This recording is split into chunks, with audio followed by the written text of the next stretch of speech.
Let's dive into the alignment of the lower body in Warrior One today.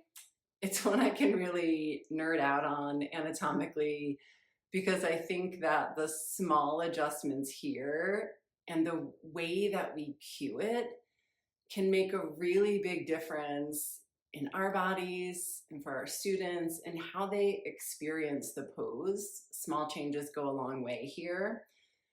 The foot position is key. So, like we often do in standing poses, we'll start from the ground up.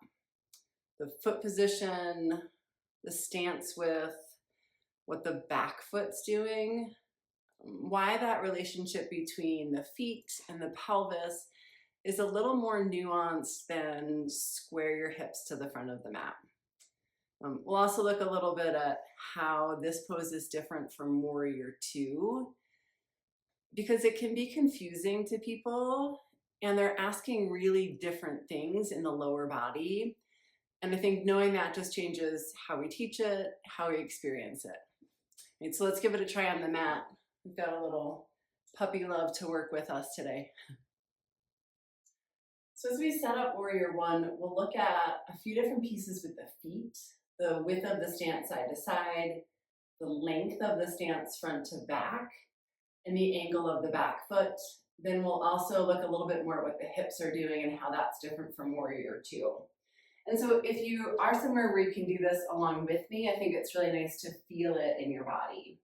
So width of the stance side to side, I think it's not uncommon that this pose is set up kind of like on a tightrope, with the front heel intersecting the back heel, especially when we get into some more traditional practices like Ashtanga. And this isn't wrong, it's just really challenging for a lot of bodies. So for some people, this tightrope style stance might work really well. But for a lot of bodies, especially with curvier hips, this can tend to be a little more compressing on the hips. And then it also just makes the pose for many of us feel really unstable. So we miss out on that grounding benefit that we can get in standing poses. So try taking the feet wider apart side to side. I would often cue this like step your feet wider like you're standing on railroad tracks instead of standing on a tightrope. So that my front little pinky toe is almost to the outer edge of the mat on the front, and same on the back. There's only a couple of inches from the outer edge of my back foot towards the outer edge of the mat.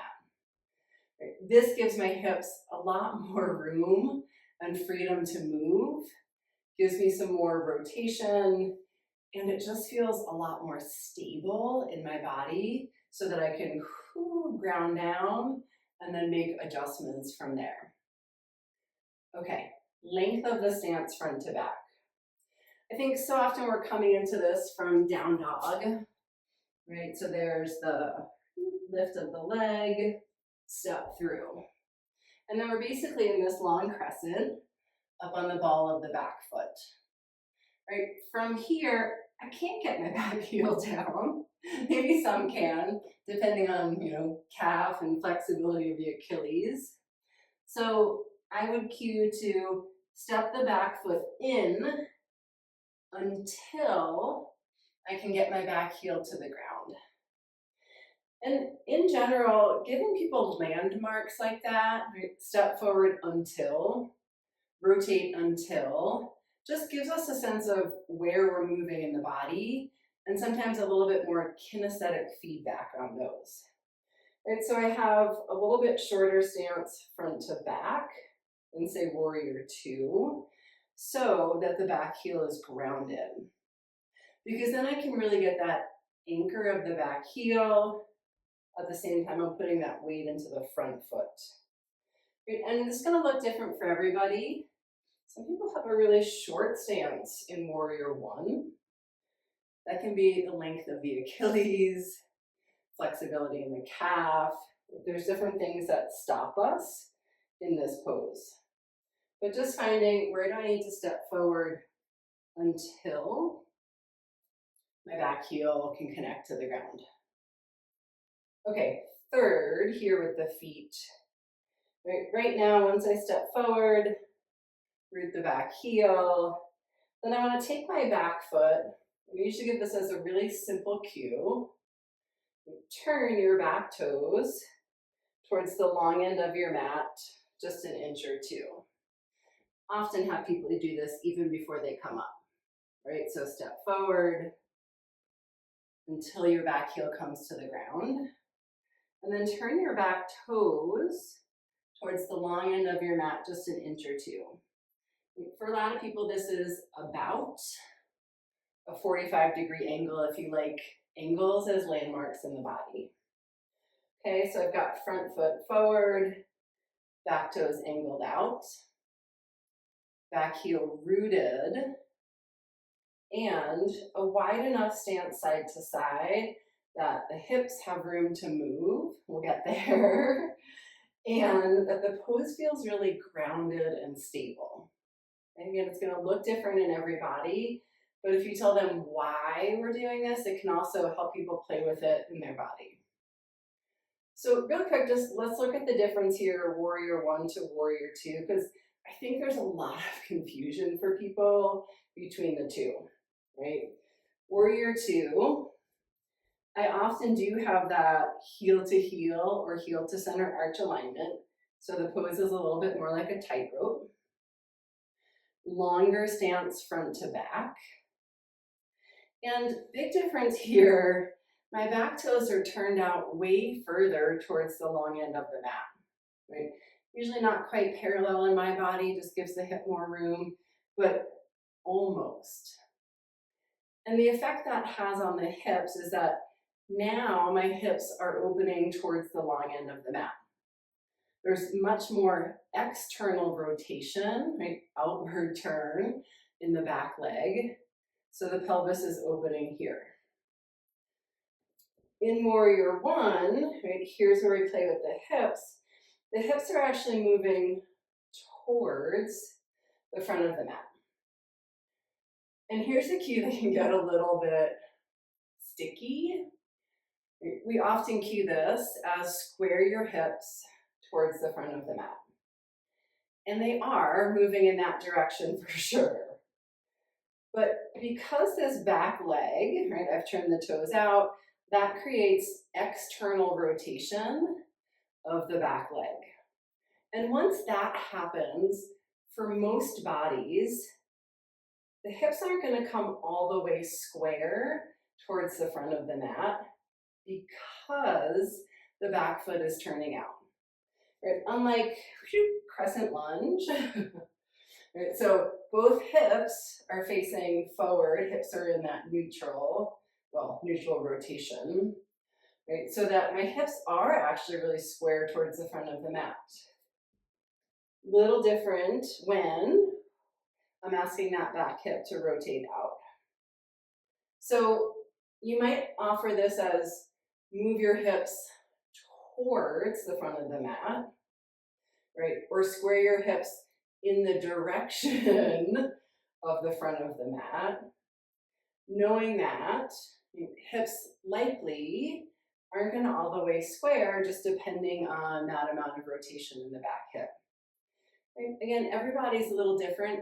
Some people have so much freedom within the hip joint that the hips will fully square in warrior one.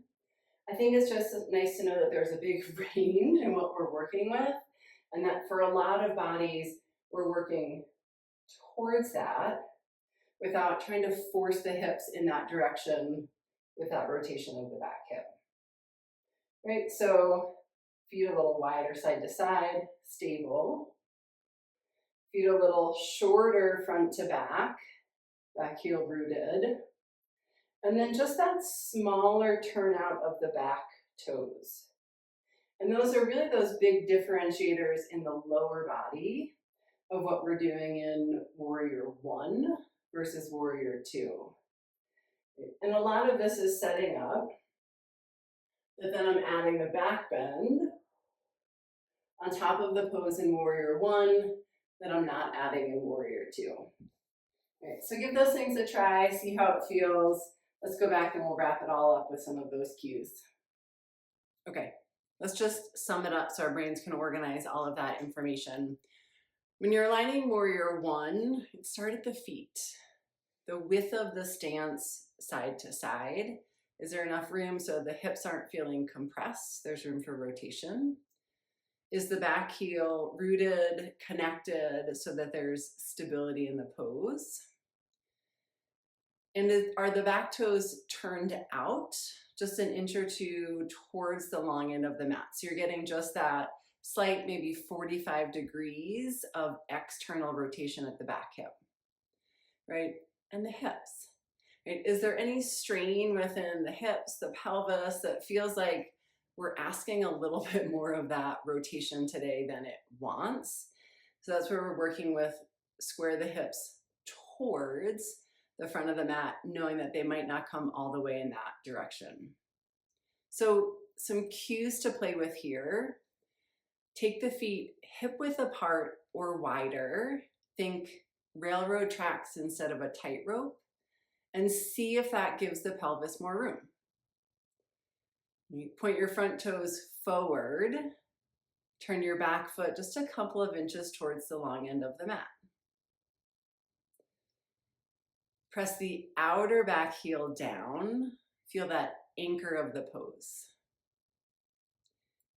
And invite both hips forward towards the front of the mat, working toward square. Toward. Right? Square your hips isn't wrong. It just can create strain in some bodies when it feels like we're trying to force it rather than just create a landmark that we're moving towards. If it's helpful, maybe also look at the Warrior 2 video to compare the alignment of the two and look at those differences. And give this a try this week in your classes and let me know how it goes. I'll see you in the next one.